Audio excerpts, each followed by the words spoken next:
Donc pour conclure cette séquence sur la construction d'activités d'apprentissage, nous allons voir l'essentiel à retenir pour donc créer ou choisir une activité d'apprentissage. Donc la démarche pour la construction d'une situation d'apprentissage va s'articuler autour de 3 questions principales. Qu'attend-on de la personne à l'issue de la formation, c'est-à-dire l'objectif? On attend qu'elle soit au courant, qu'elle puisse comprendre une information, qu'elle voit les choses sous un angle nouveau, c'est-à-dire qu'elle aura réussi à être dans une conceptualisation différente. On attend d'elle qu'elle soit capable d'appliquer des procédures. Donc là, on sera sur un mode application. Ou sera-t-on dans l'attente qu'elle mette en œuvre une technique dans des conditions sans cesse changeantes, imprévues. Et là, on sera sur un objectif de l'amener à de l'adaptation. Donc, dans l'objectif, d'accord, on attendra que la personne puisse traiter une information, qu'elle puisse conceptualiser un nouveau savoir, qu'elle puisse mettre en application ou alors qu'elle puisse s'adapter à l'aide de ce qu'elle aura appris de nouveau. La deuxième question que l'on va se poser, c'est quelle va être l'activité de l'apprenant? C'est-à-dire, que devra faire la personne en formation pour se préparer efficacement à ce qu'elle devra réaliser ensuite lorsqu'elle retournera dans sa vie professionnelle. Donc, quelle sera son activité dominante pendant la formation qui va lui permettre d'acquérir les savoirs qui lui seront nécessaires.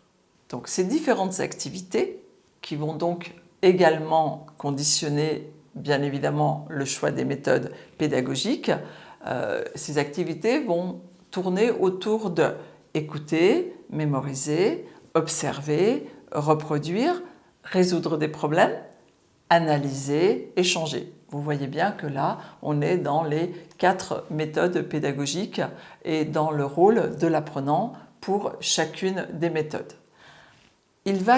La troisième question que l'on va se poser pendant ces activités, ces situations d'apprentissage, c'est quelle va être l'activité du formateur? Quels vont être ces actes pédagogiques? Donc, encore une fois, ils vont tourner autour des 4 méthodes pédagogiques. Donc, il va exposer des idées, des principes, il va interroger, il va montrer, il va conseiller, il va donner des consignes, il va réguler la communication, il va accompagner, questionner, animer, etc. Donc, ce seront vraiment les activités pédagogiques que va mener le formateur. L'ordre de formulation des questions peut être différent.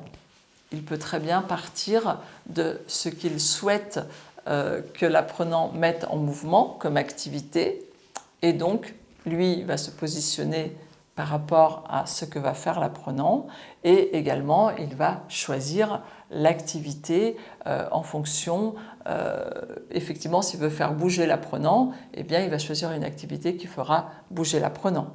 Donc il va s'organiser et il va poser le cadre tout au long de son scénario pédagogique en choisissant judicieusement donc, les méthodes par rapport aux activités et il va y associer les outils les plus adaptés. Donc en résumé, pour créer une situation d'apprentissage adaptée, on va donc se poser 3 questions. Quel est l'objectif? Où on veut emmener l'apprenant en fin de formation?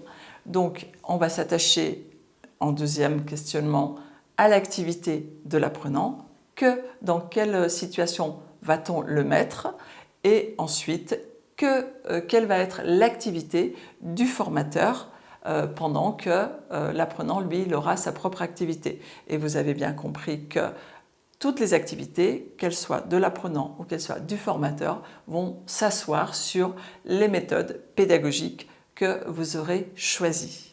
Donc nous allons passer maintenant à une étude de cas qui va vous permettre de tester et de présenter un outil numérique, soit pour former en présentiel, soit pour former à distance.